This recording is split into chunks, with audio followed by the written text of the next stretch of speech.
What's going on, my people?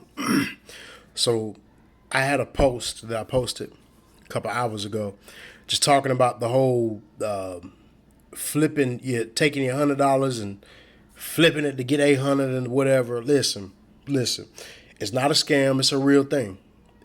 It's a real thing. Just gotta wait your turn. However, if you're somebody that has to think about whether or not you should give $100 freely with the possibility to gain $700+ on top of that, if you have to think about it, it shouldn't be something you do. A person that has nothing to lose, especially $100, they're not worrying about losing $100. It's just poop to them. It's whatever. But if you have to think about it, if you stutter, if you question it, don't do it. You know, know your financial situation. Don't jump into something just because it's a quick flip. The issue with a lot of folks today is we think that these quick flips are going to turn our life around. It's not. I'm just going to be real with you. It's not. You're not going to outwork, you're not going to outflip bad spending habits. If you're living beyond your means, you tripping. You're really tripping. And it can easily happen. So I'm guilty first and foremost. I'm guilty. You know, we live a life, we work hard, we want to have fun too, but with having fun, you got to make sure you do it the right way.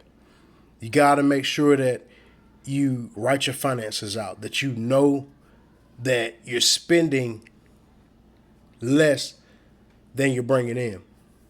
You always want to be at a deficit with your spending. If your income's at a deficit versus what you're bringing in, versus what you're spending, that's a problem. And a lot of us are like that. A lot of us are in over our heads, really. Even with unemployment, it's 365 maxed out in Georgia, plus the $600 that they approved on top of it for the next 4 months or the next 3 months. And for some people, 965 a week still ain't gonna cut it. And that's the problem. That's the problem. We got to relax on our spending habits. Simplicity is the new thing. It needs to be the new thing. It needs to be the common thing. It needs to be the popular thing. But we live in a world where people are flexing, people are showing off cars, jewelry. Those things are nice. They really are. And trust me, I wish I had it a little extra too. But let's quit paying attention to those people and start paying attention to our own household. Let's worry about what we got going on in our house and make sure that we got our ducks lined up in order. When those things are lined up, all that other stuff won't matter. I can watch a person flex, but I can also sleep at night knowing that my bills are paid, knowing that I'm able to put money back, knowing that I have an emergency fund when I need it. One thing I'm grateful and thankful for is that me and my wife, we really have sat down over the last couple months before all this was going on, and we made sure to come to an understanding of how we want to spend and save our money. Now, do we have some weeks where we fall short? Sure. But we always bounce back because we communicate. We're 100 with each other with how we want to spend our money, with how we want to save the money. And just that open communication. No doubt you have your disagreements, but when you're open about your finances, you're less likely to run into situations. And so again, I just want to encourage you with this whole money flipping stuff going on. Now that we're starting to receive our stimulus checks, just be careful. Be careful. Do your due diligence. Do your homework. Make sure you read up on things before you just get to flipping and investing in the things that you're not guaranteed a return. Nothing's guaranteed in life, no doubt about it.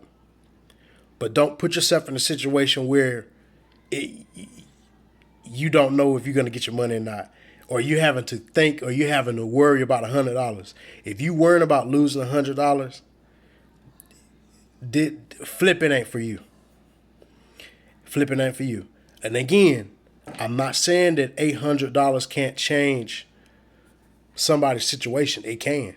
If I had $800 just given to me, hey, hey, we chilling with it, we saving it. We're gonna do some things to the house. But use common sense. Use common sense. Don't be that person that, that's living beyond their means, and you have to pinch onto that $100 bill. If you got to pinch onto it, if you got to think about it, don't do it. I repeat, don't do it. The people that can focus on that are the ones that can afford to lose $100. Not saying that anybody, even a rich man, don't want to lose $100. Do what it got to make sense, but don't do it. Excuse me. Don't do it. Don't do it. Use common sense. Use common sense. Make sure you sit down at a table. Write your expenses out, top to bottom. Write every bill out. And just look at your spending habits. Look at your bank account statements. Look at everything. Make sure that you leave nothing off that piece of paper. All right? And you look at what you got coming in. If you're like me, you look at an average week. I pay by the hour. Look at an average week of what's average over the course of a couple months of what you would make. If your salary, you're just looking at expenses. We're living in some crazy times right now. We're not sure when the economy is going to get back to quote unquote normal. We don't know. So hold on to your money. Don't do nothing crazy with it. Again, coming from experience. But of course, we don't know. This is new to everybody. So again, just be smart with your money. Know your financial situation. Know your financial situation. Don't just look at the whole get rich quick scheme. Not all of it's fake, but not all of it's wise to do either. Check it out.